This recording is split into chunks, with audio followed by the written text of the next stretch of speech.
All right, good afternoon, everyone. Thanks for joining us today. We're joined by head women's soccer coach Nikki Izzo-Brown this afternoon.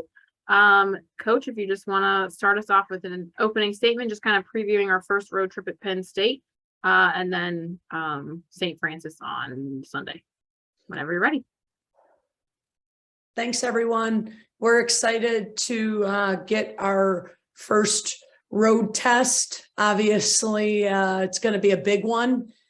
I think I've seen Penn State at 16, Olivia, nationally ranked. Last time I looked, they were 14, Okay. but I haven't checked yet today. So. Okay.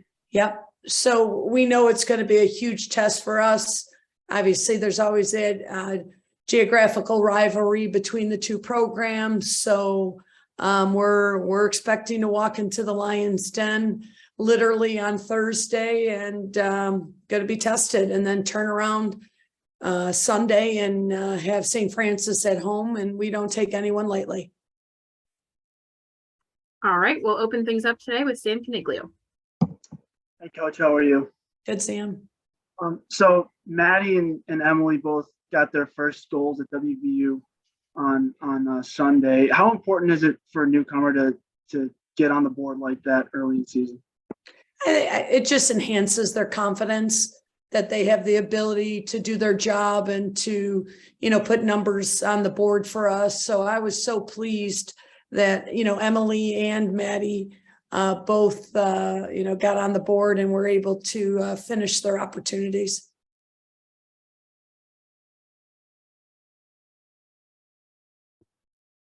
Sam, you can go ahead. Kind of talking about AJ, you played her as striker a lot last season. Game one, you've kind of used her all over the place now, midfield, striker. What kind of a player do you see out of her? Is she a dynamic player, more of a midfielder, more of a forward? What do you see? Yeah, I believe that AJ's best position is in midfield. Due to injury and availability last year, we really had to put her up in the 9, and that was something that I thought she did really well, and she was effective. But where I believe AJ is at her best is in midfield. Kevin Kinder, go ahead. Coach, you had a lot of scoring chances the first 90 minutes or so of the season. Was the misses there, is that just kind of a rub of the game thing? You're happy that the chances were there and just some shots didn't go in, and then when they started going in, kind of showed, hey, we're doing things right on the offensive end? Yeah, Thursday night was frustrating at moments because a team like Indiana is not going to give you a lot of looks, and we were able to create if not 2, 3 opportunities that I thought 9 out of 10 times we're going to finish. But then to turn around and not be frustrated and to finish on Sunday was really important. And I thought the team responded well on Sunday. That was part of kind of leading into my second. Is there a valuable lesson there? Hey, don't get frustrated. Keep doing what we're doing, and it's going to work out.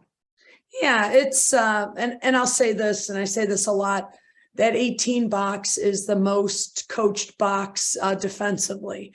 Coaches really want to eliminate chances and opposition to score. So we really have to understand that it's not easy scoring goals, and we just have to keep focused, not let anything in but our confidence that we have the ability to finish. Matt, you can go ahead. Hi, Coach. How are you? Good. How are you, Matt? Good, thank you. Okay, so coming to the game, as you mentioned, it's not the biggest rivalry, it's not Pitt, but is a geographical rivalry, a lot of history there. Is there a different feeling in the locker room for the team? I think there's just mutual respect. I think that, that rivalry always boils down to, we both know it's going to be a big game.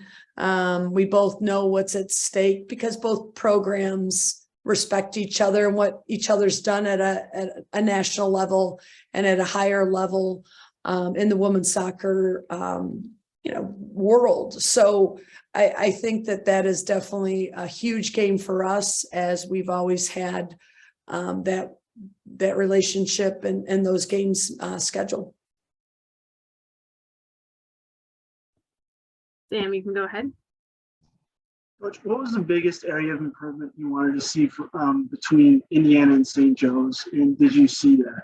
Yeah, just our movement. We worked a lot Friday. I thought we got in better spaces that allowed us to create better chances. So I thought our movement was better, and the areas we were putting ourselves in, I thought was better. And I thought that, we needed to read the game quicker and play the speed of play a little bit quicker. And I thought we did a better job of that on Sunday.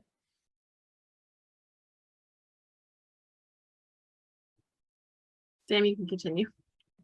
Now, last year, Penn State kind of gave you guys a little bit of trouble at home.